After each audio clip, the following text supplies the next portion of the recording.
Young felly. I mewn tuag at y smotyn. O, mae'n amser yma'n un! Jordan Davies, mae'n cael ail gynnig! Wel, dyna chi gyfle i Jordan Davies, ond unwaith eto, y golwr Jack Turner yn dod i'r adwy. Ie, nid unwaith Gareth, ond ddwywaith. A wedyn mae'n gwneud gwaith arwrol efo'r law chwith na. Young, o, gwaith da gan yr asgellwr mewn i'r cwrt a fo. Croesiad i mewn, o! Os yna VAR yma Gareth, so yna'n gico smotyn. Mewn â hi gan Young. Peniad, reit o ddymlogod, ac mae fewn! Ac oes angen dyfalu. Pwy gafodd y cyffyrddiad ola? Nag oes. Paul Mullin yn dathlu i hanner canfed gol dros Wrecsam. Phil Parkinson yn fodlon efo'r hyn mae'n ei weld ar ddechrau'r ail hanner, a dyma Wrecsam yn dod eto. Mae'n cyfle ar y panen! O! Fod y feddi eibio'r postyn. Mae Wrecsam ar y droed blaen. Pendlebury. Ceisio go, mae di sgorio! Chwip o gigrydd gan Oliver Pendlebury i ddod ar ymwelwyr yn gyfartal. Cefnogwyr Farnborough yn dathlu. Norville Williams. Wel, ond Salim Sayed oedd yn ffodus i gael y bêl.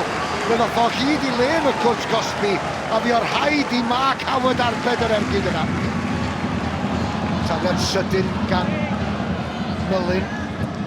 Mae'n cael ei nôl gan Ford. Oh! Lee yr ergyd! Ac mae'n chwip o ergyd gan Elliot Lee. Yr ail gol iddo fo yn y gystadleuaeth y tymor hwn. Gwaith twtio gan Young ac i bas i ddod o hyd i Palmer. Palmer yn codi ben. Mae wedi gweld Mullin ar yr ochr draw. Ond y bas yn ôl at y capten. Prediad McFadzean. McFadzean i'r cwrt Cosby. Mullin! Mae o wedi cael ei ail. Mae Wrecsam wedi cael ei trydedd. Ac mae'n ddiogel darogan bellach bod Wrecsam wedi gwneud digon i sicrhau lle yn rhededd rownd Cwpan FA. Palmer. Mae'n mynd am y gornel, mae'n cael ei gysgodi, ond wedi cael cyfle i groesi mewn i'r cwrt. McFadzean i Mullin! O! Dyna i chi ffordd i gael y hat-trick. Dim oedi. Cymryd y cyfle yn syth. Ac mae Paul Mullin wedi coroni'r cyfan.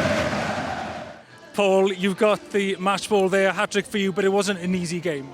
No, it was really tough. We knew before the game, we watched videos on them. The gaffer's gone to watch them a couple of times, and we knew it was going to be tough first half. The conditions were quite tough, but I thought Farnborough were brilliant, sticking to task and really making it a scrap. And we always thought at half time, we said like our quality will come through in the end. We just have to keep fighting, and hopefully it does come through. And we've managed to have a couple of moments in the second half to take the game away from them, but it was a really tough game. Phil, congratulations, job done in the third round, but Farnborough didn't make it easy for you, did they? No, well, I said before, I knew they wouldn't. They're a decent team, as they've shown in the run they've been on in their own league, and also that the win in previous rounds of the FA Cup. And yeah, credit to them. I thought they made it difficult. The conditions weren't great for us to play with our normal fluency, certainly in the first half. But I was pleased today because I thought, when they got the goal back, we were calm, and you've always got the belief in this team that we'll produce moments of quality, and we did that, and ultimately it won us the game. I'm actually a bit disappointed because a couple of the goals we gave away, probably the worst goals we've given away this season. And you can't do that here, and we didn't take our chances. And the keeper, as I said, has made a magnificent save, so we got ourselves back into it. So that's bizarrely, I'm disappointed because I think the scoreline flatters the home side. You're in the third round next. Perfect pick. Who'd you get? Liverpool away or Everton at home, either of them. I think it'd be great as a Liverpool fan to go and play at Anfield. That's always been a dream of mine, and I could walk out the tunnel and pretend I was playing for them. But no, I think if we got Everton at home, I'd really like to play in that game and hopefully give them a good challenge as well.